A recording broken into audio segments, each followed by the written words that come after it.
Lunch and Learn. My name is Adrienne Cochrane, and I'm the CEO of the YWCA Hartford Region. So much has happened since we last hosted this program, and it seems that things continue to change daily.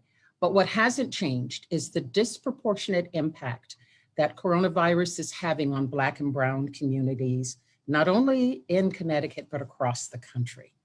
This has only been compounded by the murder of George Floyd and so many others, and the outcry for social change and for us finally to address systemic racism in our country. YWCA Hartford Region is committed to creating a community without racism. Remember, it's not good enough not to be racist. You must be anti-racist.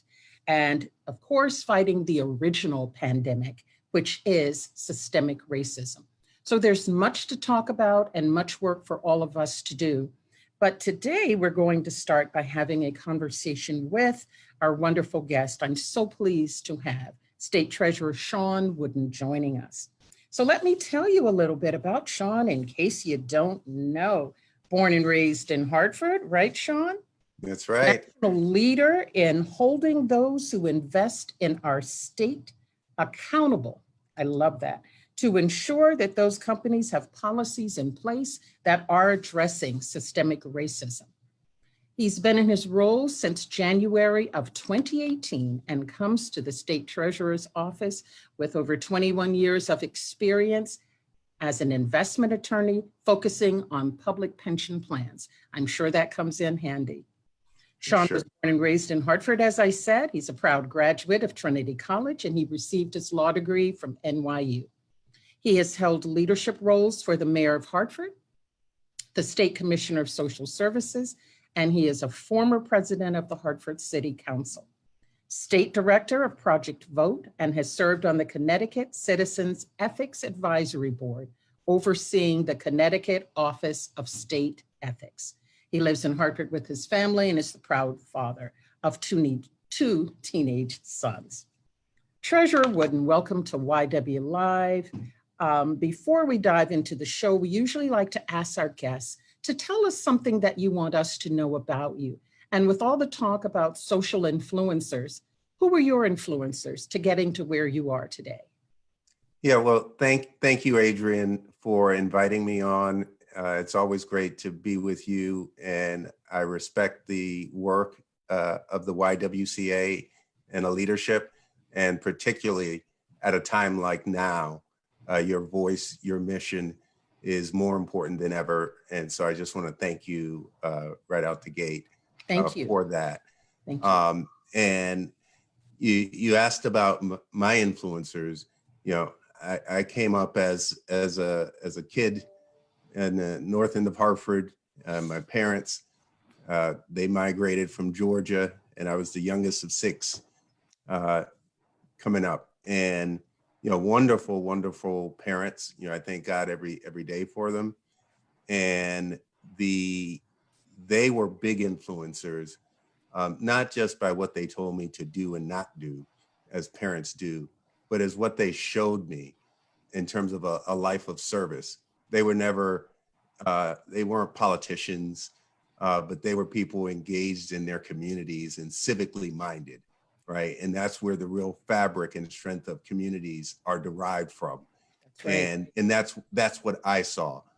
They worked for CRT, the Community Renewal Team, and, you know, helping people. So I saw them helping people for much of my life.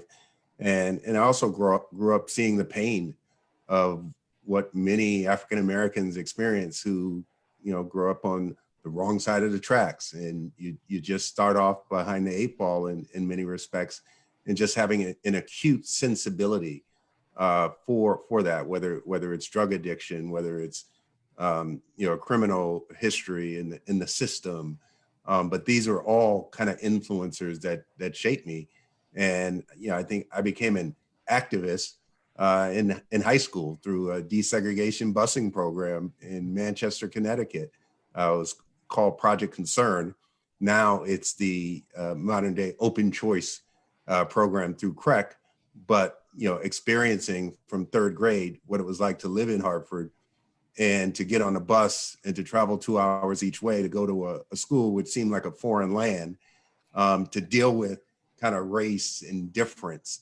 I had to confront that early as a child and to navigate that in ways that many don't until much later in life. And so all of that kind of led me to this place. And when I got to Trinity College, I was fortunate to get a scholarship to Trinity College.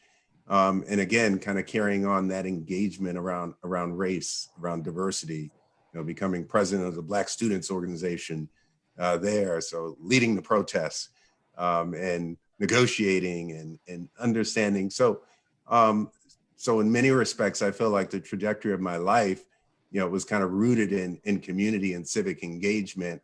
I was forced personally to confront issues of race and diversity and what that meant and how to navigate it in every setting that I have ever been in, whether it's college, whether it's at my law firm. Racial diversity and advancing the cause has been important.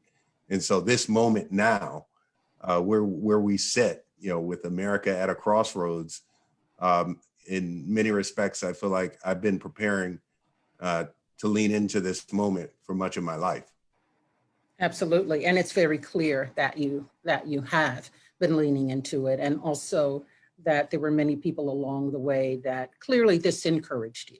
Some people encounter some of the things that you've just talked about, and they think that this is where I have to stop. It's too much. I can't do it. It sounds like that simply propelled you to work harder, certainly to have achieved so much. And so we're very proud of you. I consider myself, I'm not a Hartford native. I've only been here a decade now. But we claim you. Thank you so much. And I'm proud to be claimed for it, but definitely very proud of the work that you're continuing to do. And now in this role, you hear State Treasurer and all of the money for Connecticut and what that responsibility is. But I think a lot of us still don't fully understand, what does the day-to-day look like for the State Treasurer for Connecticut? And then as a second part of that, I'm sure everybody's excited to hear about the CHET program. You have these wonderful commercials that are on that feature you and your two sons, and that certainly captures everybody's attention. Please also talk about that program and why it's so important. Sure. And to start with the State Treasurer, when I was running for their office, I would commonly say, okay, I know everybody knows it has something to do with money, but don't exactly understand what the treasurer does. And so let me start there. Okay. I'm responsible for the ABCs of Connecticut, right? The assets of our state and how we manage that, the borrowing or debt. I like to say, I manage the state's credit card, and our cash, right? Our banking relationships and our cash management. And so it's my job to make sure that we're paying our bills on time. And when we need to borrow money, we can do it at the lowest cost to taxpayers. And so that's a framework. In addition to that, I sit on, or have designees sit on, over 20 boards in terms of state authorities, everything ranging from the Connecticut Housing Finance Authority, looking at affordable housing, to the Airport Authority that oversees Bradley Airport, to Connecticut Innovations, which is our venture capital arm of investments in startup companies, to our Health and Education Facilities Authority. So a very wide range of authorities where I get to weigh in with respect to policies in different areas. And so that's part of it. Now, you mentioned CHET, which is a program that's near and dear to my heart. It's Connecticut's 529 College Savings Program. It stands for Connecticut Higher Education Trust. And it's a wonderful program, and it is the absolute best way to save for higher education. And you can, as a parent or as a family member, create an account, and the maximum amount that you can get a tax advantage for is up to $5,000 as an individual yearly, or $10,000 a married couple filing jointly. and you put this into an account, you get a Connecticut tax deduction on your income tax return. And then all of this is invested over time. So when it's time for you to have, as a family, expenses for higher education, you have a pool of money that's been set aside and invested to generate more returns. And all of the profit on that over a period of time, when you take it out, it's tax-free at the state level, tax-free at the federal government level. And so it's a wonderful program, something that I started participating in, open accounts for my boys long before I was treasurer. I wish I had started it when they were babies. When they were born, yeah. And we've had a host of promotions encouraging people while they're in the hospital to actually open an account, because the power of starting early is so critically important. And so that's, I'm very excited about that program and really want to encourage people to learn more about it. Go to www.aboutchet.com. Will you give it one more time just so people can get it? aboutchet.com. Wonderful. Thank you so much. So, Treasurer Wooden, you've been in this job now about 16 months. Is that correct? And I want to ask you, so we all come to positions with ideas about what we think the job is going to be before we get in it. And then sometimes when we get into those positions, we discover there may be some other priorities, sometimes competing priorities that we have to undertake. So what I'd like to know is, are what you doing, is it what you thought you were going to be doing? And are there some things that you are doing that maybe you didn't think so much that you'd have to do this early in your tenure? Yeah, no, that's a great question. And I came to the position with thinking I knew a lot about it, right? And I did, relative to most people. I had worked as a lawyer on bond transactions. I'd worked as a lawyer for the office over the years on investment transactions. So I knew a lot about it. And I expected to kind of continue that work, which we are doing in terms of issuing debt, making investments, and that's all. But the range, particularly with the boards and commissions, of the amount of things that the treasurer actually has the ability to touch, and utilizing that, trying to lean into that a bit more to promote affordable housing in the state, to promote green energy and conservation in our state. So that's something that's different and wouldn't have necessarily thought about. Additionally, the events of the time are, I say, everyone can, we all have different skill sets when we come to these roles. Yes. And people like to, well, what are you going to do? What are the three things, your three priorities? I'd give them because people would ask, but I would always say, what's more important than what I'm telling you my three priorities are is you need to look at how I've spent the last 20 years of my life, what my priorities have been, because I promise you, things will arise in public life around the corner that nobody saw coming. Right. And here we are. Here we are. With COVID-19. Yes. And how do we respond to that as a state? And how do we balance and make sure, a core part of my job is to make sure that we have the funds available to keep our state government running and planning along the way, and protecting and making sure we have a rainy day fund, yes. Which I would talk a lot about, in my first year, because it's always been important to me and I understood what it meant. Now it's like really, really important now that we're in this downturn economically, and having taken the steps to grow that and to protect it so that it's available now for this downturn. Absolutely. So COVID-19 and responding to that and making sure we get the information out, that is something certainly, I would not have expected. Dealing with matters of race and where we are as a country. Now, because of who I am, and because of the I would say that the legacy of the office and some of the prior office holders, diversity and inclusion has been important for a long time. And that's something, a tradition, a legacy that I built upon and that I have worked to make stronger and more significant. And with the tragic events lately, and we've known as Black folks, these tragedies have gone on for so long in our society. That's right. And it's heartbreaking.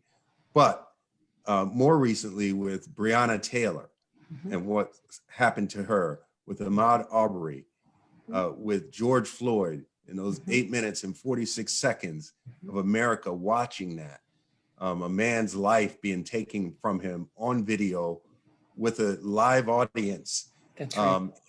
That pain, that has brought us to a really, really unique moment in American history that I call our modern day Emmett Till moment. Yes, absolutely.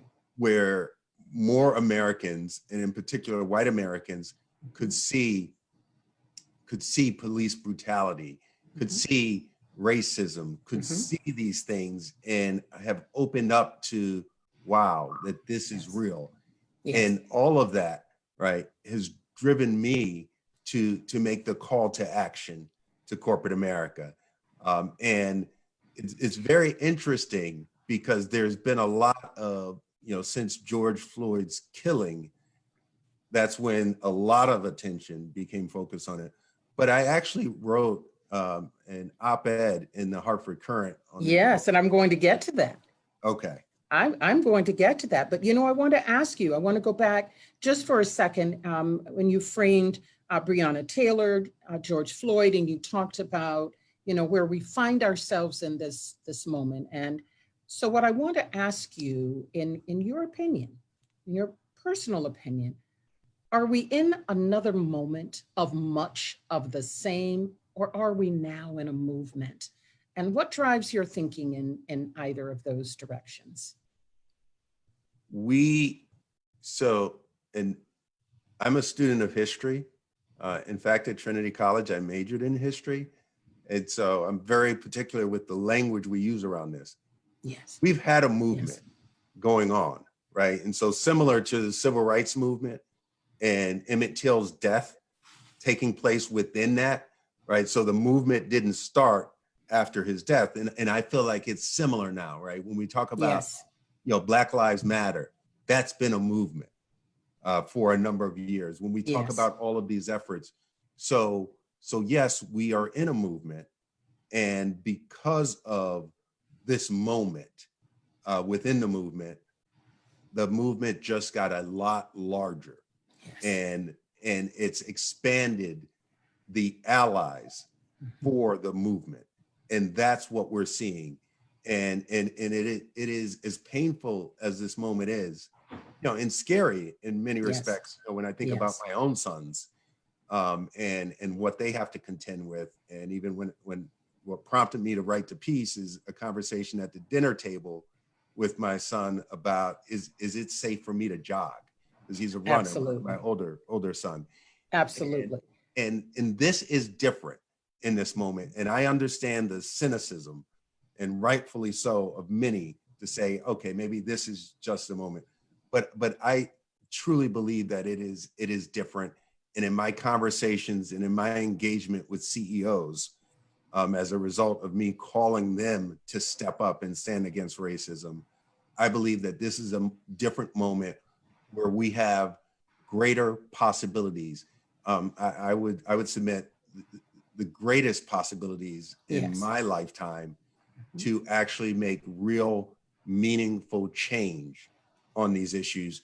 Absolutely. And part of my job that I've given myself is to make sure we stay focused on structural, institutionalized racism and doing the work that's necessary to close economic disparities, healthcare disparities, housing disparities, education disparities, doing that long work long after the protests have gone. Are done. Absolutely. That's a great point. And actually, as you've alluded to, you've been front and center in both state and national media in terms of discussing Connecticut's economic impact due to COVID-19 and the need for more accountability from corporations investing in the state.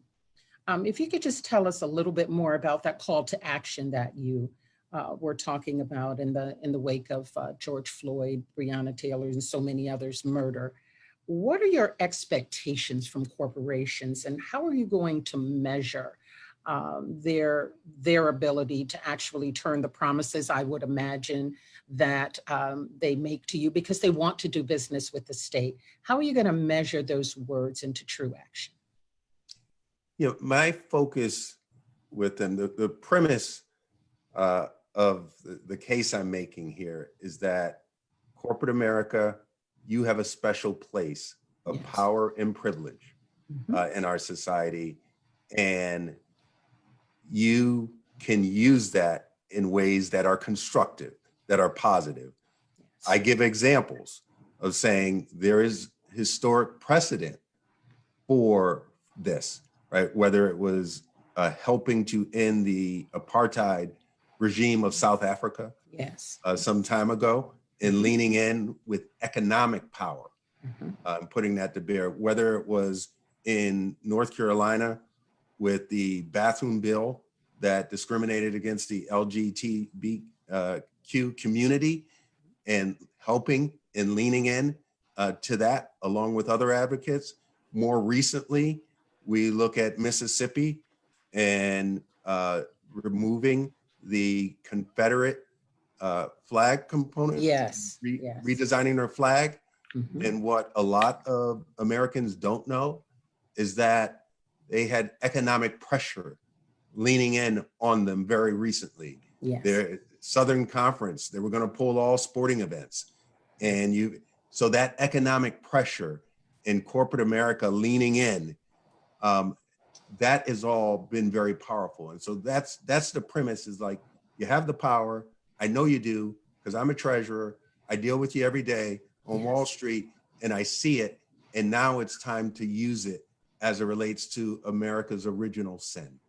And not just because it's the right thing to do, it is, but because it is in America's economic self-interest. It is in the corporation's self-interest economically and long-term value. And I have statistics and data to support that, right? Yes. This is, there's a large part of this where it's all about money. And so I was like, if you want to talk all about money, I can talk all about money. I'll tell you why you need to do this. That's so what is this? That's right. It is taking, and I have very candid conversations where it's like, you have put out beautiful statements of support and sympathy, and how really heartfelt, but let's take that further. This cannot end at your PR shop. That's right. Walk that talk, right? That's right. That's right. And engage with me. And my role is I'm not the guy with all the answers. I got a few, just based on my life experiences and my professional experiences. Sure. But I want to get the right people in the room with the power, influence, and resources, with the right ideas, and to build that as a coalition. And I call it the coalition of the willing, not the perfect. That's right.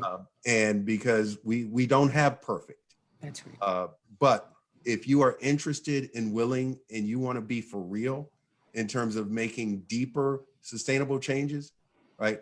It's my hope, desire, expectation that we will bring enough pressure to bear that within the next 10 months throughout this country and at the federal level, we will see significant police reform. But so we need to get that done. And then we need to spend the next 10 years rolling up our sleeves, dealing with economic disparities, dealing with education disparities, and all of these other issues. And that's what I'm focused on with them, to bring their collective resources to bear and to say, we're going to talk about the goals and objectives. We're going to together talk about what success looks like. right? It needs to be real. We're going to talk about how to measure that and put metrics into place.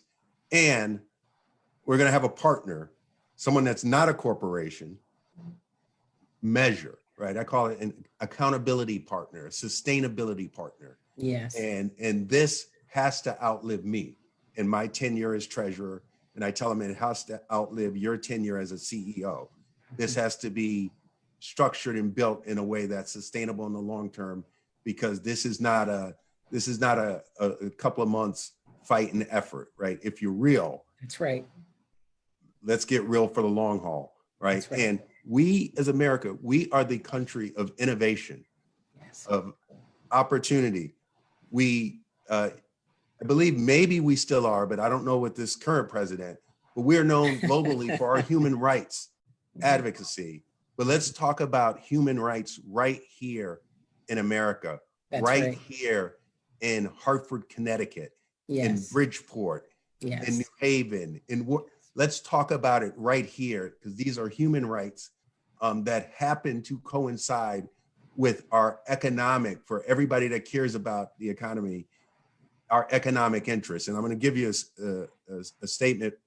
Goldman Sachs, one of the premier financial services firms in the world, an economist for Goldman Sachs has gone on record saying, if we don't address systemic racism, we will harm our economy and our financial markets.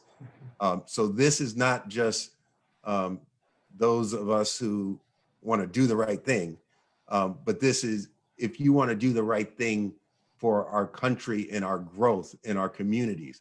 Right. One additional stat, McKinsey Consulting, one of the premier consulting firms around the world that's done a lot of this work, they have projected that if we close the economic disparity gap based on race, we could grow our gross domestic product nationally in this country by 4 to 6 percentage points. And you're looking at over $1 trillion in terms of growth in value. Yes. So we are constrained. Racism constrains us as a nation and as a state. Well, that, I tell you, this is such important conversation, and I thank you so much, for taking that time to really describe it and to show that the work that you were doing is so much deeper and so much more impactful than just paying the bills for the state. And that's important for you. It's laudable that you are taking this step and that you're not requesting, you're requiring. And if more people like you did that, because it's a whole different conversation. You and I both know that when you start talking about messing with folks' money, that's a whole different conversation. Things that they don't generally care about, they suddenly care about because you're talking about messing with my money. So thank you so much for standing up for that, Shawn. And I want to go back to something else that you talked about, because I was personally moved by your May 30th opinion piece in the Hartford Courant. And I want to read this. You wrote, in part, "It is incumbent upon all of us to recognize the killing of unarmed Black people as the existential crisis that it is. Wall Street and businesses across America hear us. We want to live, and we need you to get off the sidelines. I just want our sons to grow up in an America where they can breathe and pursue their dreams." Now, I think based on what you just said, I have a great idea of what was going through your mind, but could you talk a little bit more about, as you were penning this piece, kind of the thoughts and feelings that you were having? Yeah, as I mentioned, kind of the arc of my life personally, right, in my different settings, professionally, educationally, otherwise, I've grappled with these issues. But the truth is, I had not spoken as forthrightly about this in the public space. And the Ahmaud Arbery, Breonna Taylor, all of this right in that moment, and talking to my kids, and kind of moved me in a way that was just very different, not in terms of my work, right? Because I'm doing the work, but in understanding the need to elevate the voice, to use the platform to elevate the voice. and to lean in a way that's much more significant. And so that's what prompted me to write the piece. And when I thought I was done on the morning of George Floyd's killing, right? So I didn't know about his killing when I had wrote the piece. And of course, that changed the moment in an even larger way. That also, that same time, Central Park, Amy Cooper and Christian Cooper. Yes. And at some point, we've got to get back, or we've got to have that conversation, because the Amy Coopers of the world, in some version of that interaction, and just for the viewers, Christian Cooper is an African-American man who's professional, who's a bird watcher as a hobby. And it is a thing. Bird watching is a thing. Yes, it's a thing. Not against the law. So we didn't really do that in the north end of Hartford, but I understand it to be a thing. Yeah. And he was in Central Park, in an area of the park that for dog walking as well, where you have to have your dog on a leash. Mm-hmm. And he asked Amy Cooper, a white woman, to put her dog on a leash per the rules, which are clearly posted. And that escalated into, she did not want to listen. She took offense, and she threatened to call the cops on him. And this is all on video. And tell the cops, she was very specific, I'm going to tell them that there is an African-American man threatening my life. Mm-hmm. And kudos to Christian Cooper. She expected that to shut him down, to make him cower, and he would not.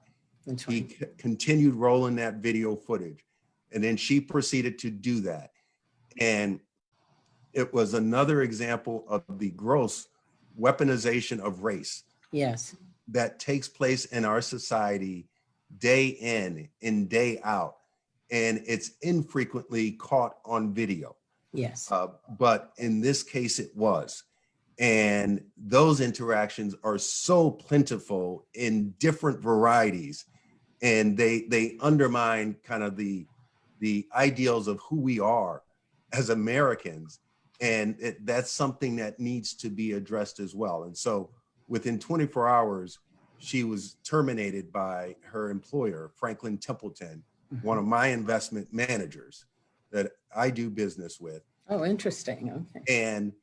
And I've been engaged with the CEO of Franklin Templeton around my call to action. And she has fully embraced it and is ready to kind of lean in and to do this work on a larger scale. But there are so many dimensions to this question of race and the dynamic and the power of it that we are just scratching the surface in terms of the work that we need to do to really focus on eradicating institutionalized systemic racism in our society. And in using that word, and I realized this in talking to someone, said to me, Treasurer, I don't even understand, this wasn't the CEO, by the way, yes. But I don't even understand what systemic racism means, right? And kind of like a sense of frustration at what is this thing? Yeah, like what are you people talking about? And what I'll say briefly, right? What I want people to appreciate and to understand, it's not about Joe Smith, you're a racist. And it's not a personal assessment of who you are, but it is about how a system operates to further subjugate, to deny opportunities to people in a way that perpetuates African Americans in particular, but not just African Americans, being kept back, right? And so we need to actively, and you may have said it early on, Adrienne, be anti-racist. Yes. And fight a system, right? And in doing so, and embracing that mission to be anti-racist and to say systemic racism is bad, it has nothing to do with whether you in your heart are a racist and are bad. but it's about recognizing the systems of oppression and of Yes. inequity in our society and Absolutely. saying, let's tackle that. And Yes. that's something that we, all Americans, should be able to get behind, unless you want to preserve your unique place of privilege and opportunity for yourself to the exclusion of others. If you're in that category, this is not for you. But if you are like, I believe, most Americans who actually believe in the aspirations, the hopes and ideals that even as imperfect as our founding was as a nation, but if you believe in those principles, That's right. it is impossible for you not to be supportive of the effort right now in terms of Black Lives Matter and fighting racism. I absolutely, so well said. And as we know, there are those that are interested in preserving that because that's been their way of life. And some of that is what's driving the fear that if things change, how is that going to impact what my privilege and what I've grown so comfortable in? But I love the persistence this time in saying, oh, things have to change. And as we said, that the movement has been moving all along, but suddenly we've seen it in a very different way than perhaps what we have seen it before. And that this opens up and creates the opportunity for true systemic change. And I think we have to keep driving that point home. This is not a time for us to slow down or to worry about. And can I comment on that, Adrienne? Right, because I've heard from a lot of Black folks, right, who are understandably tired, understandably frustrated, absolutely, understandably, I don't want to explain anymore.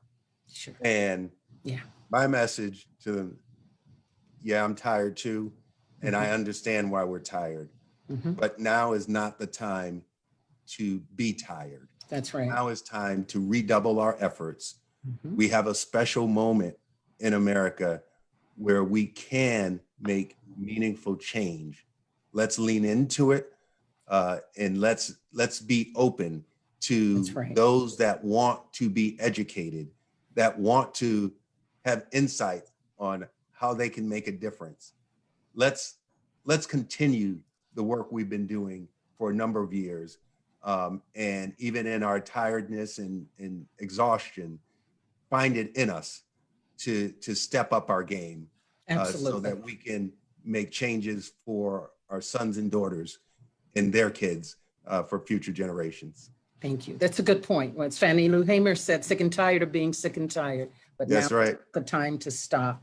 So I want to remind our watchers that we'd love to have you submit questions for our state treasurer. We'd really like to hear from you, any thoughts or specifically questions for our viewers today. So Shawn, I want to get personal for a minute. And obviously- so before you do, Adrienne, okay. When you said that about Fannie Lou Hamer, someone else said, and I always love this quote from the civil rights movement. My feet are tired, but my soul is rested. Say it again. That's right. My feet are tired, but my soul is rested. That's right. And I want us to get collectively as a community of people that care about this issue to feel like our souls can be rested too. And mine is not right now. I don't think any of ours are. Thank you so much. So we've seen a lot of programming, obviously, here of late, and I've watched a number of programs and listened to a number of particularly Black men talking about when their fathers or uncles or some other parental figure had the talk with them when they were growing up. And then hearing from parents now who are increasingly, it's not just the talk that they have with their sons, that increasingly they're having the talk with their daughters. In fact, there's a commercial that I think brings that home very clearly, which is actually a mother having the talk with her daughter as she's behind the wheel of the vehicle. And so for those who may not be familiar, I think there would be very few in the Black community that wouldn't be familiar with the talk. This is not the one about the birds and the bees. This is the talk about what we say to our children when they get behind the wheels of a car, they're driving or they're walking or they're jogging or they're doing whatever they're doing, going about their business of just living life. And they may encounter a police officer. Shawn, you have 2 teenage sons. Have you had that talk yet? And if so, what could you share with us about what you said and how you explain your strong desire and their mother's strong desire and our community's strong desire that they emerge from any encounter safely? How are you talking with your sons about this? Yes, so we have had the talk in several installments of the talk. And the first time was when I was pulled over with one of my sons in the car. And so before the talk, he got the demonstration, and which led into the talk. To the talk. Yes, and the talk was about, and I was pulled over. There was no ticket, no anything given, supposedly not having a turn signal when I turned. And as frustrating as that could be, particularly for someone like me, sensitive to these things, an attorney, on a number of levels, all that goes out the window, right? Your resume, your status, That's right. All of that stuff is irrelevant in that moment. And this is a conversation. The mission, right? And this is all about the mission is to survive. Yes. And to engage, have your engagement with the police in such a manner in which you leave that alive. And it's that simple. So that means, being calm. You may be upset and frustrated, not understanding, being calm, keeping your hands where they can see them. That's right. It means asking for permission to go into your glove compartment box to get the stuff that they demand of you. That's right. For you to show your registration but it's those steps. It means being polite, even when you don't really feel polite because you're being slighted. You don't understand what this is all about. And you can only think about, if you haven't done anything wrong, that, okay, this is driving while black, right? Yes. Heard about this. Yes. And so after demonstrating this in this instance, we had the talk and about this is how you have to comport yourself for survival in terms of all of the injustices that you either feel or perceive or real. You got to deal with that later.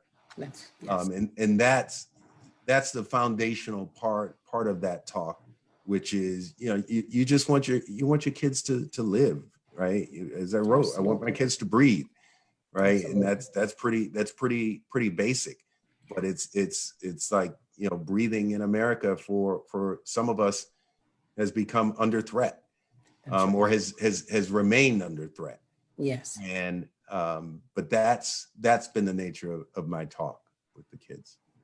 How do you feel that they are handling or understanding what is happening now? It's very hard for so many kids and people to reconcile this. It was a piece on one of the morning talk shows where depicted a young child out just playing basketball in his own yard, and a police car drove by and immediately ran and hid, behind a truck. And the family member was like, what are you doing? What's wrong? You're not doing anything wrong. He's just like, I don't want to get shot. This was a young child. So it's very hard for them to sort of reconcile what they're seeing, what they're hearing. You can't conceal it from them. How are your boys doing during this time, and any other youth that you might be coming in contact with? Yeah, so it's been a significant point of focus, right? Because you can't turn on the TV without seeing it. Right. And the variety of social media channels and the feeds, I get information from them before I have time to even watch the news at night. That's right. And so they're constantly flooded with this. And the last 3 months, it's been a very interesting time, just personally for the country, certainly. Yes. but for me to largely, with some exception, work from home during this period of time. Yes. Right. So it's added to the ability to, in real time, engage with my sons, or every night at dinner, the conversation, I was, since George Floyd's death in particular, it started before that, but since his death in particular, at least 75% of dinner conversations touch upon what's happening with race in America. And, so in some respects, it's a little troubling to me that much dinner airtime is taken up with that. In another sense, it's been comforting for me as a father to be able to help them navigate through it in the conversation. Yes. And there's, I sense fear at times. I sense anger at times. I sense, and it's directed a number of places, whether, there's fear or anger towards certain policing. Sure. Sometimes sadly, it's about the president and what my kids expect to see or hear out of a president, but instead we have what we have. Yes. And trying to, as someone who's taught to, show respect to our elected officials. Yes. Please do, people. No, but someone who was taught that, and particularly the president of the United States, you have a certain degree of reverence for the office, if not the person. Donald Trump has made that very, very difficult, and certainly for me, but me, I'm whatever. It concerns and troubles me greatly when, as it relates to these issues, we're accustomed to have a president who at least tries to be a unifier, tries to calm the waters, but to have the conversations get into, did you hear what the president said today? Yes, that's common conversation. As it relates to this, that's not comforting for me as a parent, to have to navigate that. But that's, been the range of some of the conversations, and just, trying to reassure them, because I do sincerely believe that out of this tremendous outrage and pain, that we are going to seize opportunity and have a greater sense of purpose. I sincerely believe that. And that's part of my message to them in different words, but it is one of hope and optimism about what the possibilities are now to address these issues. And so I call me foolish, I do believe we can have a better tomorrow based on the pain of today and yesterday. Thank you. You really anticipated what was going to be my next question to you but you've answered that, whether or not you feel hopeful. And I think that we have to be hopeful. We have to do the work. We can't be naive and expect that we can sit and be silent and expect somebody else to fix everything for us. We have to do the work. But I also, I agree with you. We have to have hope, and we have to have hope for our children and their children. And we have to have hope that there are things that can change now and that we can play a part in bringing about that change. And you're demonstrating that from your role as State Treasurer for Connecticut, how you can demand that certain things happen if corporations expect to do business with the state. And I think that is responsible. And we certainly hope that corporations are hearing that message, not just from you, but clearly across the country. And you're right, the screen is littered with all of their social responsibility statements. And this is bad, this isn't good, we stand with. But again, it is about what are you doing? What are you actually doing to demonstrate that you really do stand with and you really do believe that? So thank you. Thank you so much for that.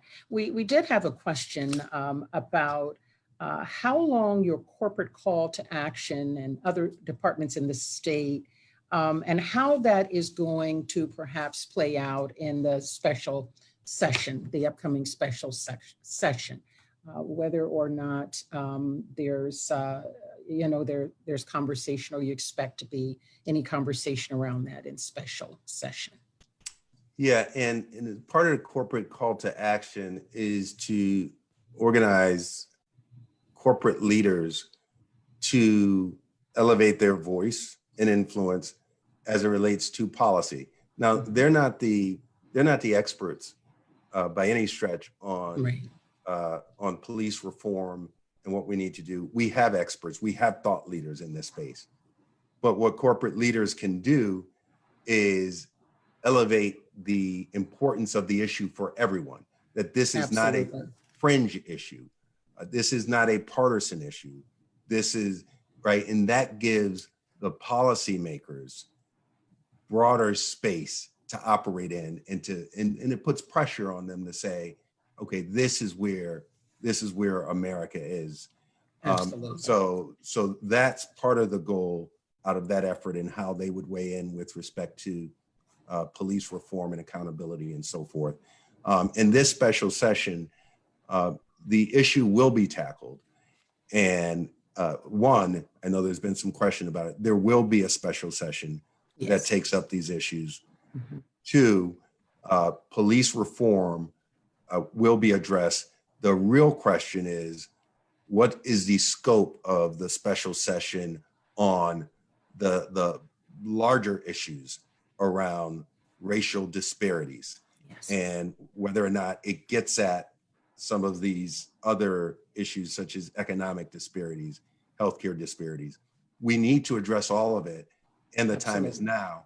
I think there will be there is some behind the scenes debate as to whether or not all of it can be taken up in the special session, or whether that would be more for the start of the next regular session. And so, but I'm having conversations with legislative leaders. I'm having conversations with activists, and all of that is certainly, I'm elevating my voice with respect to legislators in this special session. And I expect that we will see legislation pass that addresses police reform at a minimum. Wonderful. That's wonderful. So Shawn, in the time we have remaining, I'd like to switch gears a little. And I want to thank you for your ongoing support of our money conference. As you know, your predecessor brought the idea of a money conference to women in 2002. And last year, to honor Denise Napier, we renamed our conference to the YWCA Hartford Region's Denise L. Napier Money Conference for Women. A mouthful, but certainly well-deserved. And I appreciated you coming out last year to support, and I appreciate the commitment that you've made to continue to support us in that work. What I'd like to ask you to focus on is that while that is a conference that's a free conference for a day, we at YWCA Hartford Region are looking at ways that this can permeate all the work that we do, that it's not just a one and done. How do we start with the very youngest about learning about financial education and literacy and saving and the like, all the way up to whatever age, and how we help inform and educate the women, girls, and families that we serve. What messages would you have for women when it comes to the importance of financial literacy or education and planning, particularly against the backdrop of this very critical time that we're in? Furloughs, layoffs, people losing jobs, not feeling safe to go back to their work. What's the message? The message, which is just underscored by this significant economic crisis, and they say when America has a cold, Black America has the flu. That's right. But it's very similar here in terms of when we just look at economically what's happening and who's bearing the brunt of it, right? You have workers at the lower end of the wage scale. You have lots of women and women of color, in particular. So all of this just underscores the need to, one, as policymakers, we need to pay more attention, right? And to make sure that what we're doing elevates, uplifts, supports women in their respective roles. Something that's stuck with me when I used to go to this, when my first son was born, I used to go to a Saturday morning group with other kids and parents.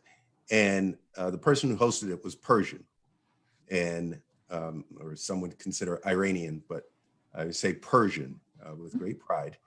And it was said, there was a saying in Persia, you educate a man and you've educated a man, but you educate a woman and you've educated a nation.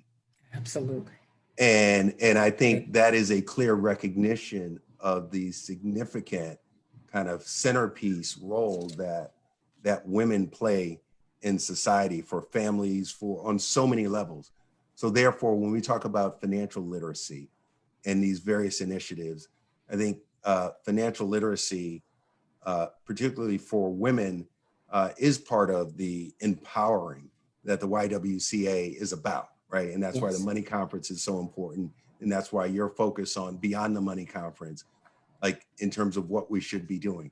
And so my office has been very involved around financial literacy issues. And in fact, this past legislative session, which was abruptly cut short, we introduced a bill to require financial literacy as a requirement in school. And so prior to graduation. And that's how important we believe this is as a topic. And I think women and girls, and we are involved with the Council on Women and Girls that was started, launched by the governor and led by the lieutenant governor. We've been very involved in that, but looking at policy ways, because this is, women are just so critically important and have been in so many respects for a long period of time marginalized.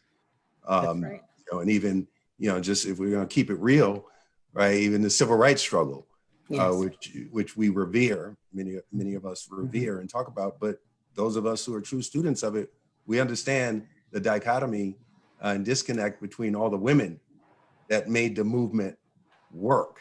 That's right. And all the men who stood in front of the cameras. And in some respects, you're preaching today, Shawn. I just, the only way I know how to be is forthright. That's right. And that's real, and that's still today in terms of our communities, right? And you want to talk about the Black community, we don't work unless Black women work, unless Black women are supported.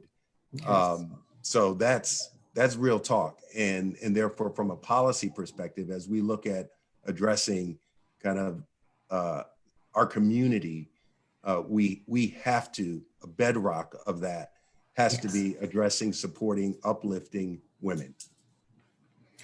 Oh, thank you so much. So as we look to wrap, and I want to check to see if we have any other questions, but I want to know, we've talked about a number of things here. This has been a wonderful conversation and informative, enlightening, and I'm sure our viewers have enjoyed it very much. I certainly have.